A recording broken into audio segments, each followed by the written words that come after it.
Kako podnebne spremembe vplivajo na živinorejo pri vas?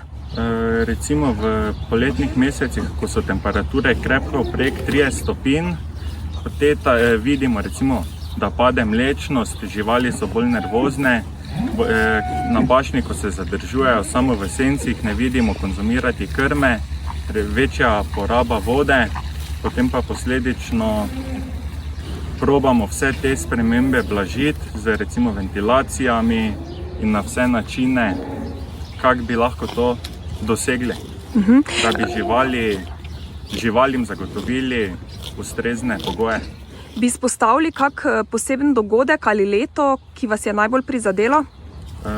Dobrih 10 let nazaj smo v času suše morali še dokupiti koruzno silažo, saj da je zato, da smo si zagotovili zadostno količino krme čez celo leto, tako da nismo imeli težav, da bi mogli zmanjšati čredo ali kaj podobnega ali iskati drugi način zagotavljanja.